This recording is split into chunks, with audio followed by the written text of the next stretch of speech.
बिस्मिल्लाहिर्रहमानिर्रहीम। Rank of a matrix का। और रैंक ऑफ अ मैट्रिक्स जो है वो क्या होता है, हम पहले उसको डिफाइन कर लेते हैं। फिर हम अपना मतलब ये आज का हमारा टॉपिक है after Gauss elimination, Gauss Jordan elimination. ये रैंक ऑफ अ मैट्रिक्स क्या होता है और इसका क्या रोल होता है इन मेथड्स के अंदर। तो वो डिस्कस करते हैं। पहले तो रैंक ऑफ अ मैट्रिक्स को हम डिफाइन करते हैं, what is mean by rank of a matrix. Rank of a matrix को हम ऐसे डिफाइन करते हैं कि लेट से मैं कह रहा हूँ रैंक ऑफ एनी मैट्रिक्स है। इसको इस तरह से डिफाइन किया जाता है, नंबर ऑफ नॉन जीरो रोस। देखिए हमारे पास ये जो वर्ड लिखा हुआ है नॉन जीरो रोस, इस वर्ड के मीनिंग आपको पता होने चाहिए।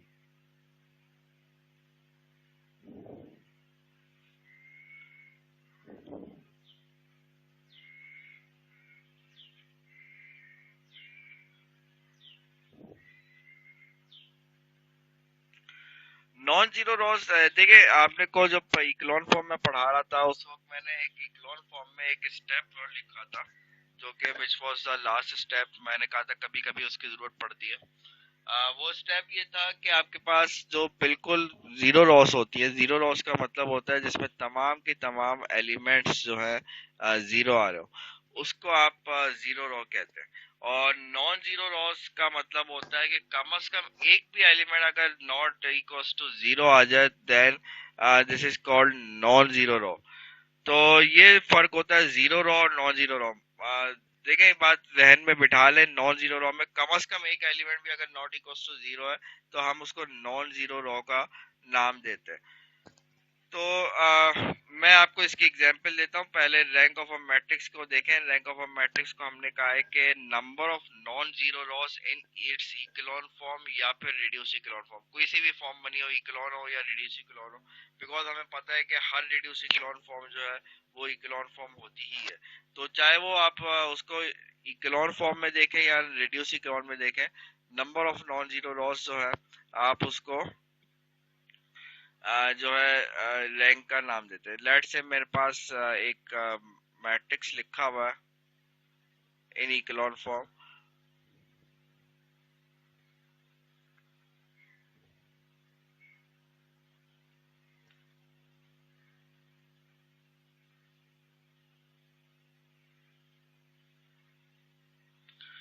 मेरे पास ये कोई मैट्रिक्स है, इक्लोन फॉर्म बनी बनाई आपको दी हुई है। आप पहले तो ये चेक करें कि वाकई है इक्लोन फॉर्म है भी कि नहीं। तो वैसे तो नजर आ रहा है लेकिन फिर भी चले। मेरे पास ये पाइवोट है। First non zero element of a raw is called pivot. ये पाइवोट हो गया। फिर हमारे पास सेकंड स्टेप होता है, पाइवोट के नीचे जीरोस का कॉलम होना चाहिए इक्लोन फॉर्म में। तो पाइवोट के नीचे जीरोस का कॉलम मौजूद है। उसके बाद आप दूसरी रो पे मूव करें। This is a pivot, first non zero element ये pivot. This is pivot. Pivot के नीचे जीरोस का कॉलम होना चाहिए, अगेन ये जीरोस का कॉलम मौजूद है। और इसके अलावा ये आपके पास एक पाइवोट और है। इसमें भी आप देख सकते हैं कि फर्स्ट नॉन जीरो एलिमेंट है इस रो का, और इसके नीचे के तमाम एलिमेंट्स, एक ही एलिमेंट है इसके नीचे, वो जीरो होना चाहिए और जीरो है वो। तो यानी कि इक्लोन फॉर्म की ये कंडीशन तो सेटिस्फाई हो रही है। इसके अलावा एक कंडीशन ये थी कि हर पाइवोट जो है वो प्रीसीडिंग रो के पाइवोट से राइट साइड पे लाई करना चाहिए। तो ये आप देख सकते हैं, ये दोनों पाइवोट्स जो है सेकंड और थर्ड रो के पाइवोट्स, ये प्रीसीडिंग रो के पाइवोट से राइट साइड पे लाई कर रहे हैं। लास्ट स्टेप ये था कि अगर आपके पास किसी रो में पाइवोट मौजूद है तो उस रो को आप बिल्कुल सॉरी सॉरी सॉरी अगर किसी रो के अंदर कोई रो जीरो रो आ जाए, जीरो रो का मतलब मैंने अभी आपको रिकॉल करवाया है कि जीरो रो का मतलब होता है कि तमाम एलिमेंट्स जिसमें जीरो आ जाए। तो जीरो रो अगर कभी आ जाए इक्लोन फॉर्म बनाते में, कभी कभार आ जाती है, हमारे पास एग्जांपल में आई है ऐसी केसेस जिसमें पूरी पूरी रो जीरो हो जाती है। तो कभी अगर आ जाए ऐसा केस, हमेशा नहीं आता लेकिन कभी अगर आ जाए तो उस रो को बिल्कुल आखिर में फेंका जाता है। तो यहाँ पे आप देख रहे हैं बिल्कुल आखिरी रो बनी हुई है। तो यानी कि ये इक्लोन फॉर्म की सारी बातों पे पूरा उतरती है, यानी कि this is an echelon form of a matrix. अब ये मैट्रिक्स की तो हो गया। अब इसका रैंक की बात करते हैं। What is the rank of this matrix? तो रैंक निकालने का सीधा साधा सा तरीका ही है कि आप number of non zero Ross को देखें। Number of non zero Ross अगर आप काउंट करें तो इसमें आपको नॉन जीरो रॉस का मतलब है कम से कम एक भी एलिमेंट नॉन जीरो हो जाए। तो ये एक नॉन जीरो रॉ हो गई, ये दूसरी नॉन जीरो रॉ हो गई, और ये तीसरी नॉन जीरो रो है। इसमें नॉन जीरो रॉ में बेशक जीरो आ जाए लेकिन कम से कम एक भी एलिमेंट नॉन जीरो हो जाए तो उसको आप नॉन जीरो रॉ का ही नाम देते हैं। तो there are three non zero rows here, so rank of the matrix is 3।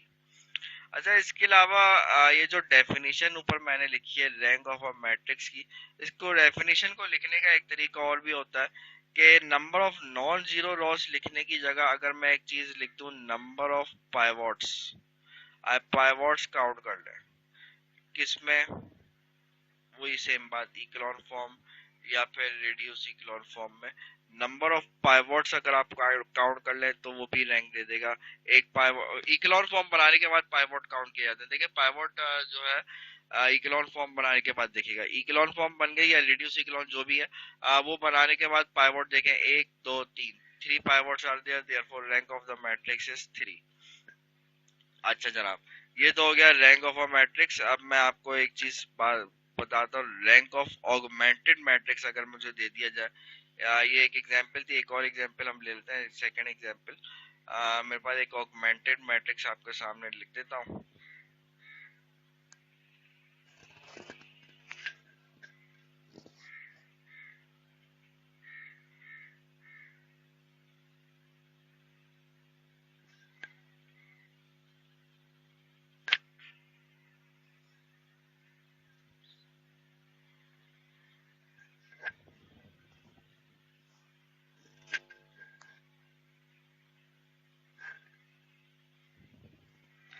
मेरे पास एक ऑगमेंटेड मैट्रिक्स ये लिखा हुआ है। अगर आप इस ऑगमेंटेड मैट्रिक्स में अगर दो तरह के रैंक निकाले जाते हैं, जब भी ए बी के नाम से मैट्रिक्स दिया जाता है तो इसमें दो तरह के रैंक फाइंड किए जाते हैं।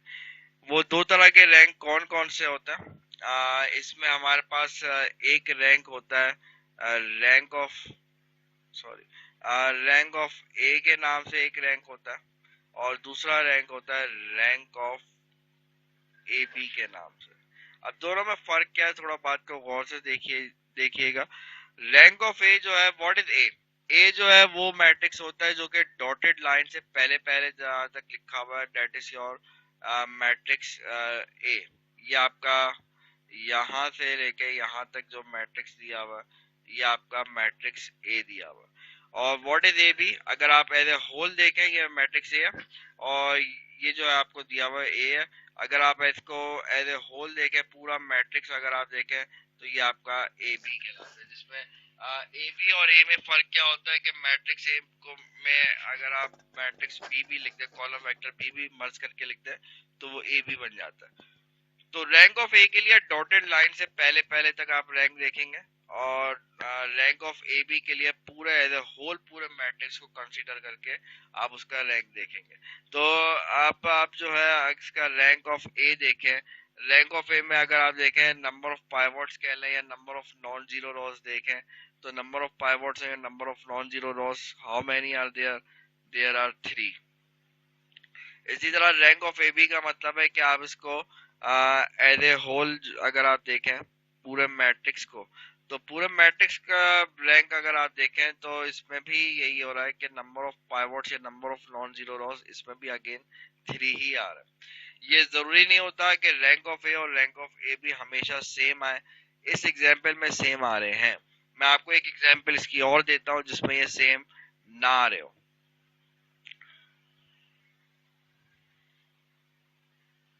एक और एग्जाम्पल ले लेना। मेरे पास एक मैट्रिक्स ए बी गिवन है। मेरे पास एक एग्जाम्पल है ए बी मैट्रिक्स के नाम से मुझे दिया हुआ। मुझे इसमें आपसे एक यही पूछूंगा कि इसमें मुझे दो तरह के रैंक निकालना है। एक मुझे निकालना है इसमें रैंक ऑफ ए, और दूसरा इसमें मुझे रिक्वायर्ड है रैंक ऑफ ए बी। तो रैंक ऑफ ए अगर मैं आपसे बोलूं कि यार ऐसा करो रैंक ऑफ ए निकालो, तो रैंक ऑफ ए निकालने के लिए आप क्या करोगे? रैंक ऑफ ए निकालने के लिए सिर्फ डॉटेड लाइन से पहले पहले तक अगर आप का रैंक निकालो, यानी कि इस वाले मैट्रिक्स का आप रैंक निकालो, तो इसमें आप क्या करोगे? नंबर ऑफ पाइवॉट्स काउंट करोगे। एक पाइवॉट है, ये दूसरा पाइवॉट है, ये दूसरे लफ्जों में number of non zero rows. तो number of non zero rows dotted line से पहले पहले तक, तो डॉटेड लाइन से पहले पहले तक number of non zero Ross एक दो, बस दो नजर आ रही है, तो यानी कि rank of this matrix A is 2। Whereas rank of A B आप जब निकालेंगे, रैंक ऑफ ए बी निकालने के लिए आपके पास ये पूरा मैट्रिक्स कंसीडर किया जाता है एज ए होल। ये आपका ए बी है, ये मैट्रिक्स ए है। तो ए बी के लिए पूरा देखा जाता है, तो पूरे केस में ये हमारे पास ये पूरी एक नॉन जीरो रॉ हो गई, ये भी एक नॉन जीरो रॉ है। इन दोनों की बात तो क्लियर है, लेकिन थर्ड रॉ में ए बी में आप देखेंगे तो ये हमारे पास नॉन जीरो एलिमेंट है। ये 3 भी एक नॉन जीरो एलिमेंट है, तो यानी कि 3 एक सच देखा जाए ये पाइवोट का काम कर रहा है। First non zero element raw का जो पाइवोट कहलाता है ना, तो ये हमारे पास पाइवोट का काम कर रहा है। तो यानी कि ए बी का आप जब रैंक निकाल रहे हो, तो ए बी का रैंक जो है हमारे पास 3 आ रहा है, तो रैंक ऑफ ए 2 आ रहा है, रैंक ऑफ ए बी 3 आ रहा है। इसी तरह एक और एग्जांपल मैं बता देता हूँ। वैसे तो इसमें कोई खास कैलकुलेशन है नहीं, बस अगर आपको सही से पहचान हो जाए, रैंक अगर आप सही निकालने लग जाओ, तो आपके पास जो डिसीजंस होते हैं कि हमारे पास ये यूनिक आएगा, इनफाइनाइट मैनी आएगा, या नो सोल्यूशन आएगा, ये आप आसानी से ले सकते हो। एक और एग्जांपल ले लेते हैं, मैं थोड़ी सी चेंजेस कर देता हूँ इसी एग्जांपल के अंदर।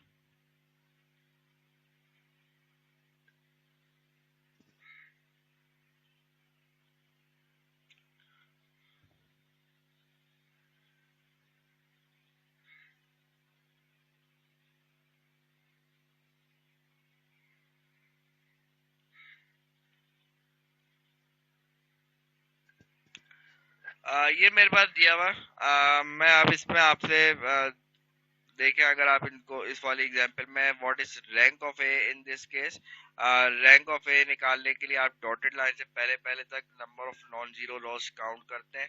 Number of non zero loss इसमें एक नजर आ रही है, एक दो, दो number of non zero loss है, एक रैंक ऑफ ए 2 हो गया। और अगर आप रैंक ऑफ ए बी की बात करें, रैंक ऑफ ए बी जो है ये भी हमारे पास 2 आ रहा है, मतलब आप इस पे देखें ये अगर आप इसको आफ्टर द डॉटेड लाइन भी देख रहे हैं, तब भी रैंक का कोई फर्क नहीं पड़ रहा है।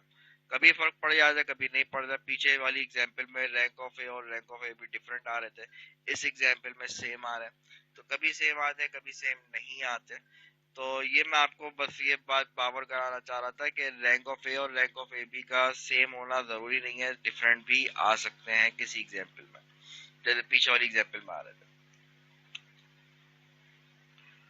अच्छा, अब जो है rank of A rank of A B से कभी भी ग्रेटर नहीं हो सकता है। इसकी वजह ये देखें, रैंक ऑफ ए जो है ये हमारे पास सिर्फ डॉटेड लाइन से पहले की चीज है। आप इसमें अगर ऐसा हो गया कि लेट से मेरे पास रैंक ऑफ ए 2 हो गया, तो रैंक ऑफ ए बी जो है कभी भी 1 नहीं हो सकता, क्योंकि ए बी जो है इसमें रैंक ऑफ ए के साथ साथ बी को भी देखा जा रहा होता है। तो ये कभी भी पॉसिबल नहीं है कि rank of A rank of A B से बड़ा हो जाए, मतलब कोई केस पॉसिबल ही नहीं। मतलब या तो ये होगा कि rank of A rank of A B से लेस होगा, या rank of A rank of A B से इक्वल होगा, यानी कि हमेशा इस तरह की चीज तो फिर भी पॉसिबल है कि रैंक ऑफ, ये बात यानी कि हमें कंक्लूजन में ये बात कह सकते हैं कि rank of A rank of A B से लेस होता है या फिर इक्वल होता है। ग्रेटर का केस कभी भी पॉसिबल ही नहीं है।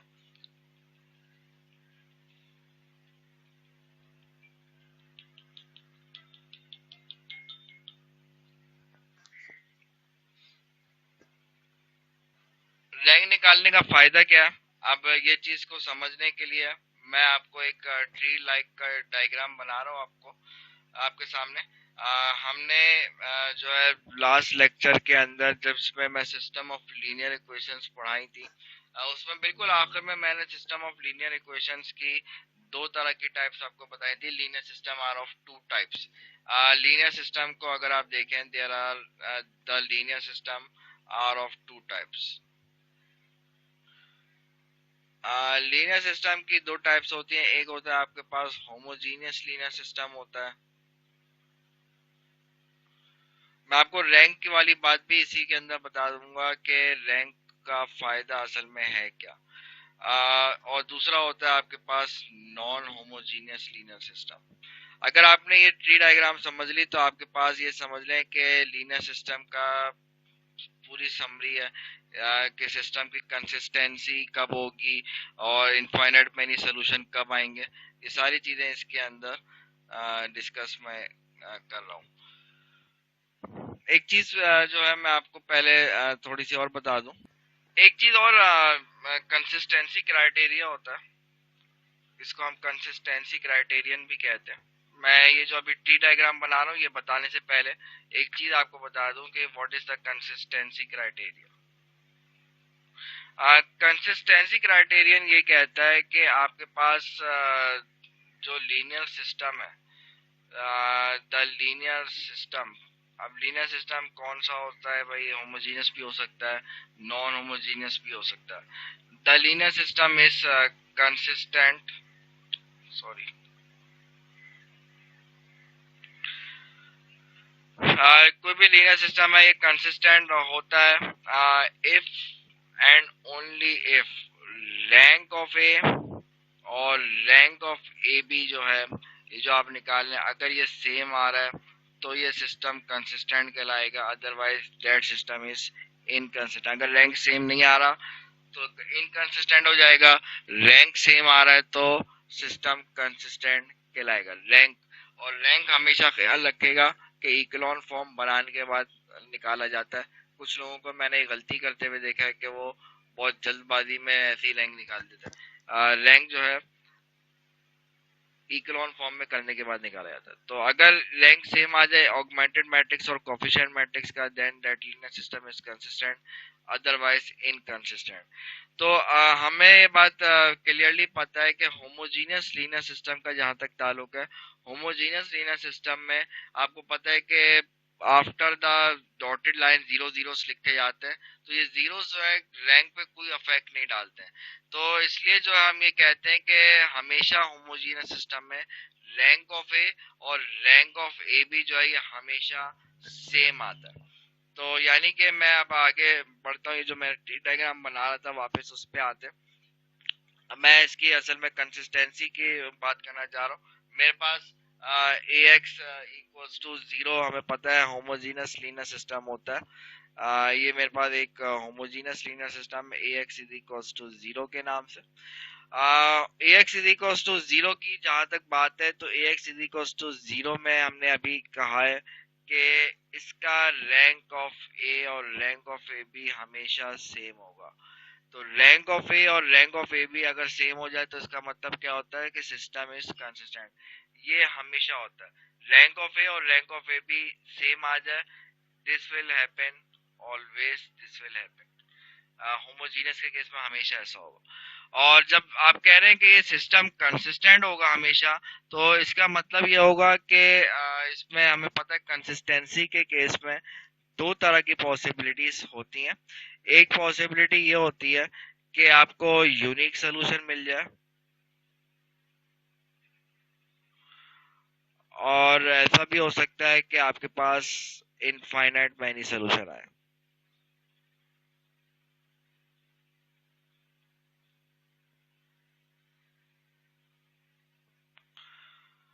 तो जब होमोजेनियस सिस्टम को सॉल्व करेंगे तो सिर्फ यही दो पॉसिबिलिटी रह जाती हैं। इसमें नो सोल्यूशन वाला केस कभी भी नहीं आता है, क्योंकि रैंक ऑफ ए और रैंक ऑफ ए भी हमेशा सेम आता है, तो नो सोल्यूशन का केस होमोजीनियस में कभी भी नहीं आता है।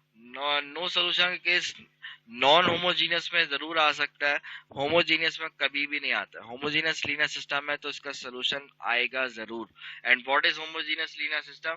जिसमें तमाम कांस्टेंट्स जो है जीरो हो जाए, तो इसका मतलब है कि इसमें सोल्यूशन जरूर आएगा, या तो यूनिक आएगा या इनफाइनाइट मैनी सोल्यूशन आएगा। अब यूनिक कब आएगा, इनफाइनाइट मैनी सोल्यूशन कब आएगा?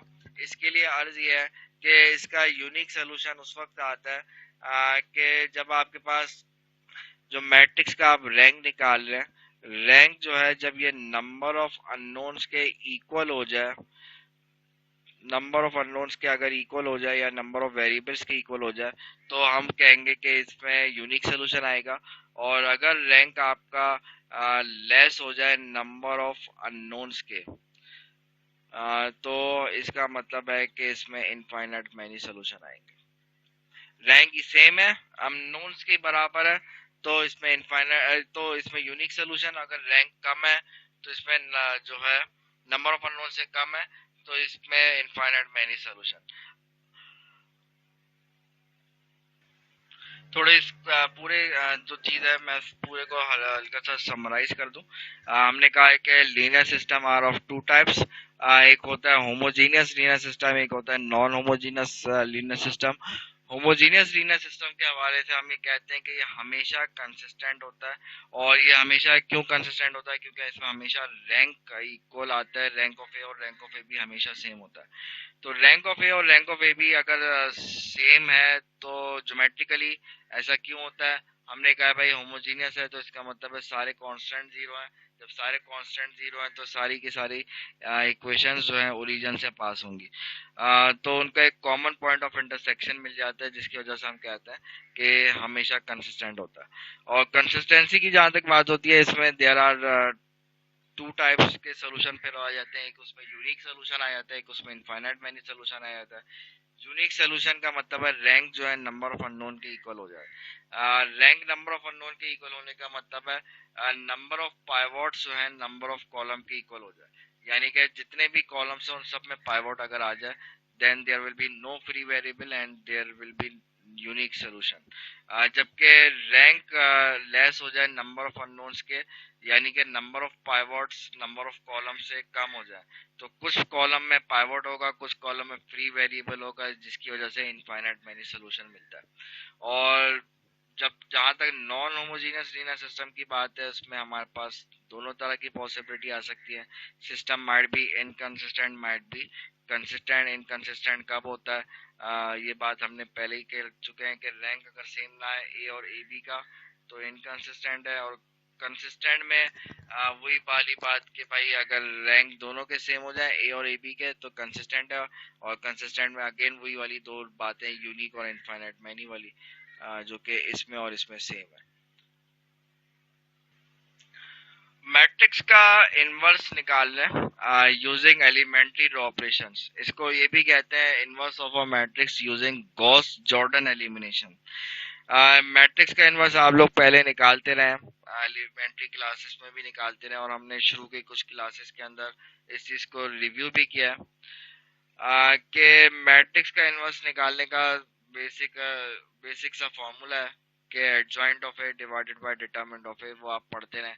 लेकिन उस फॉर्मूले में प्रॉब्लम ये आती है कि अगर मैट्रिक्स का ऑर्डर ज्यादा हो जाए तो वो इनवर्स निकालना हमारे लिए मुश्किल होता जाता है। जैसे फॉर एग्जांपल मैट्रिक्स 3 बाय 3 का है तो उसका डिटरमिनेंट निकालो पहले, वो भी अच्छा खासा हो जाता है। और फिर एडजॉइंट निकालने के लिए 9 को फैक्टर्स निकालने पड़ते हैं। फिर 9 को फैक्टर्स को एडजॉइंट मैट्रिक्स के अंदर प्लेस करके फिर उसका एडजॉइंट निकाल ट्रांसपोज निकालना पड़ता है। तो ये अच्छा खासा काम है। जबकि अगर आप इसमें एक काम ये करें, 4 बाय 4 का भी अगर मैं फॉर एग्जांपल ले लूं, 4 बाय 4 में और ज्यादा डिफिकल्टी हो जाएगी। उसका पहले डिटरमिनेंट लेना ही अच्छा खासा हो जाता है। आप जब डिटरमिनेंट निकालोगे तो माइनर्स जो बनेंगे वो 3 बाय 3 के डिटरमिनेंट्स बनेंगे, तो वो 4 3 बाय 3 के डिटरमिनेंट्स कैलकुलेट करो। अच्छा, ये भी काम अच्छा खासा है। फिर आप इसमें 16 को फैक्टर्स निकालोगे 4 बाय 4 के मैट्रिक्स में, तो ये भी एडजॉइंट जो है आपको थोड़ा परेशान कर देगा। मतलब ये कि आप ये कह लें कि मैट्रिक्स का ऑर्डर जब इंक्रीज कर रहा है तो डिफिकल्टी या फिर लेंथ वाइज जो है मैट्रिक्स का इनवर्स निकालना हमारे लिए मुश्किल हो जाएगा। तो इसलिए आपने देखा होगा कि आपसे जब इनवर्स मैट्रिक्स का पूछा जाता था तो उसमें जो है ज्यादा से ज्यादा 2 बाय 2 या 3 बाय 3 तक होता था। ये जो हमारे पास करंटली सामने मेथड हम जो डिस्कस करने जा रहे हैं, ये मेथड जो है ये कह लें कि हमारे पास एक तरीके का काम को आसान कर देता है, काम को शॉर्ट कर देता है मैट्रिक्स का इनवर्स निकालना। स्पेशली जब मैट्रिक्स का ऑर्डर ज्यादा हो जाए तो ये प्रेफरेबल है कि आप ये वाला मेथड जो हम इधर डिस्कस कर रहे हैं इससे मैट्रिक्स का इनवर्स निकालें। तरीकेकार बहुत सिंपल है, आपको बस ये कॉन्सेप्ट होना चाहिए, रिड्यूस इक्लोन फॉर्म का कॉन्सेप्ट आपको अगर हो तो आप जो है मैट्रिक्स का इनवर्स निकाल सकते हैं। करना ही है कि आपको एक मैट्रिक्स ए गिवन होगा जिसका इनवर्स निकालना है। आप करना ही है आपको कि सबसे पहला काम ये करना है कि मैट्रिक्स ए जो दिया हुआ है, जिस ऑर्डर का मैट्रिक्स ए है उसी ऑर्डर का आइडेंटिटी मैट्रिक्स इन दोनों मैट्रिसेस को मर्ज करके एक ही मैट्रिक्स के अंदर लिखना है। जैसे लेट से मेरे पास एक मैट्रिक्स दिया हुआ है 2 3 -1 एंड 4। ये मेरे पास एक मैट्रिक्स दे दिया है, मुझे इसका इनवर्स निकालना है। तो मैं 2x2 का मैट्रिक्स है तो मैं 2x2 का मैट्रिक्स ये वाला और इसके साथ ही इसके आगे इसी ऑर्डर का आइडेंटिटी मैट्रिक्स यानी कि 2x2 का आइडेंटिटी मैट्रिक्स इसके आगे ही मर्ज करके लिखते हैं। उसके बाद आपको करना ये है, गौर से बात सुनिएगा, उसके बाद आपको करना ये है कि आपको मैट्रिक्स ए को टारगेट बनाना है। मैट्रिक्स ए को टारगेट ये बनाना है कि इस मैट्रिक्स ए को पर रॉ ऑपरेशंस लगाएं और रॉ ऑपरेशंस लगा के इसको रिड्यूस इक्लोन फॉर्म में रिड्यूस कर दें। मैट्रिक्स ए को टारगेट बना के उसको रिड्यूस इक्लोन फॉर्म में रिड्यूस कर दें और जब आप उस पे रिड्यूस इक्लोन फॉर्म में रिड्यूस करने के लिए मैट्रिक्स ए पे रॉ ऑपरेशंस लगाएंगे तो जो रॉ ऑपरेशन मैट्रिक्स ए पे लग रहा होगा वही ऑब्वियसली आइडेंटिटी मैट्रिक्स पे भी लगाना है। टारगेट ए को बनाना है, लेकिन जाहिर सी बात है जब जिस रॉ में आपके पास मैट्रिक्स ए का रॉ है वही उसी रॉ में आइडेंटिटी मैट्रिक्स का भी रॉ होगी, तो हमारे पास आइडेंटिटी मैट्रिक्स के अंदर भी चेंजेस आ रही होंगी। जो चेंजेस आ रही है आइडेंटिटी मैट्रिक्स के अंदर आप करते रहे चेंजेस, ये माइंड नहीं कीजिएगा कि भाई आइडेंटिटी मैट्रिक्स चेंज होता जा रहा है, होने दें चेंज। आपको आपके ऊपर क्या असर पड़ रहा है आपको टेंशन है। मैट्रिक्स ए को टारगेट बनाना है, उस पे रॉ ऑपरेशंस लगाना है, जो रॉ ऑपरेशन ए पे लगाए वही रॉ ऑपरेशंस आई पे लगाए, उसको रिड्यूस इक्लोन फॉर्म में रिड्यूस करना है। अगर मैट्रिक्स ए की reduce echelon form identity matrix मिल जाए then your identity matrix will be converted into A inverse। ये आपको काम करना है, मतलब अगर अगर ए जो है आइडेंटिटी में कन्वर्ट हो जाता है तो ये आई ए इनवर्स में कन्वर्ट होगा। अगर ए की रिड्यूस इक्लोन फॉर्म जो है आइडेंटिटी नहीं मिल रही है तो आप कहेंगे कि इनवर्स डज नॉट एग्जिस्ट। ये काम आपको इस तरह से करना है। मैं आपको इसमें एग्जाम्पल से बात समझाता हूँ कि इसमें बेसिकली हो क्या रहा है। पहले 2x2 से बात ले लेते हैं बात को ताकि समझने में आसानी हो, फिर आप इसमें इसका ऑर्डर इंक्रीज करके वर्किंग कर सकते हैं। 2 -4 1 3 मेरे पास ये एक मैट्रिक्स दिया हुआ है, मुझसे कहा जा रहा है कि ऐसा करें फाइंड इनवर्स यूजिंग अच्छा फाइंड इनवर्स का जहां तक वर्ड हो, अगर सिर्फ इतना ही वर्ड लिखा हुआ है तो मुझे बताइए क्या बनेगा।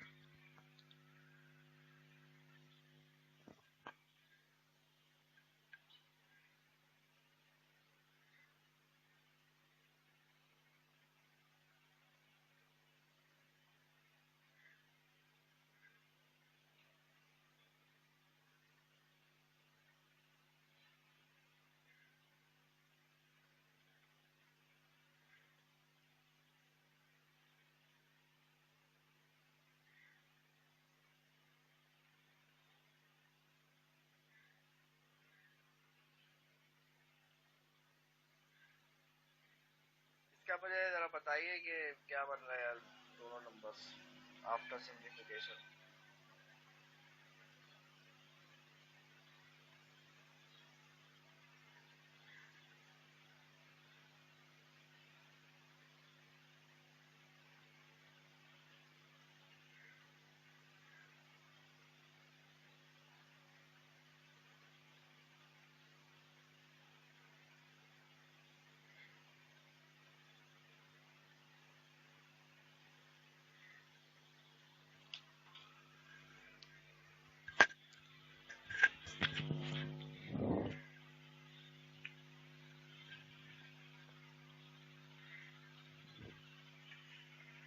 3/10 आ रहा है।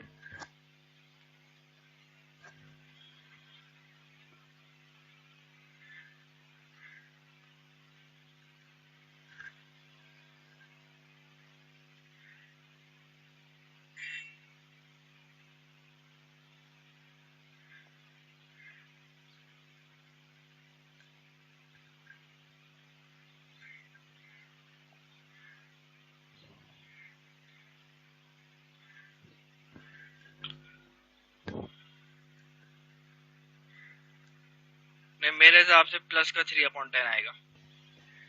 ये तो पहला हो गया ना। ये वाला हमारा 3/10 आ रहा है। दिस वन इज 3/10, 10 है ये।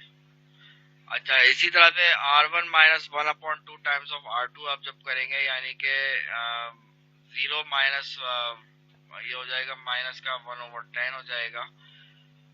यहाँ पे आप अगर आप देखें तो इसमें आपको नजर आ रहा है कि ये all the steps are complete,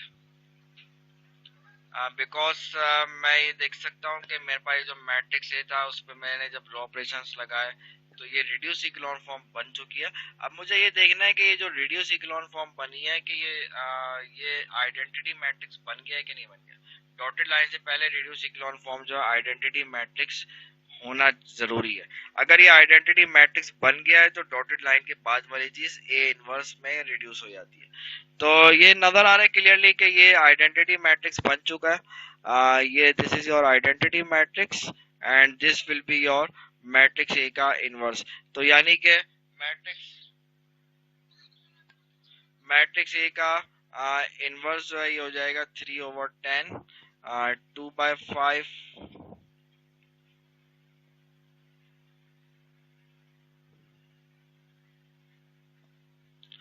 ये मैंने आपको एग्जांपल इधर करवाई है 2/2 मैट्रिक्स की, for the sake of simplicity and to save the time. लेकिन आप इसमें आगे मजीद ऑर्डर्स के भी आप इसमें जब करेंगे, मैट्रिक्स 3/3 का हो, 4/4 का हो, आप इसके जब इनवर्स निकालेंगे बाय यूजिंग दिस मेथड तो आप देखेंगे कि ये काम जो है ज्यादा इजीली या कम स्टेप्स के अंदर हो जाएगा as compare to adjoint method. 2/2 वाले में तो कोई कहने वाला ये कह सकता है कि सर नहीं, एडजॉइंट वाला ज्यादा अच्छा है। ये 2/2 की हद तक तो मैं मान लूंगा, लेकिन जब आपका ऑर्डर ज्यादा हो 3/3, 4/4 and up to so on, तो उस वाले केस में जो है ये वाला मेथड ज्यादा सूटेबल है। तो ये आगे के एग्जाम्पल्स मैं आप लोग के लिए छोड़ रहा हूँ। आगे की एग्जाम्पल फर्दर मजीद हायर ऑर्डर मैट्रिसेस के लिए आप लोग खुद ट्राई कीजिएगा इसमें।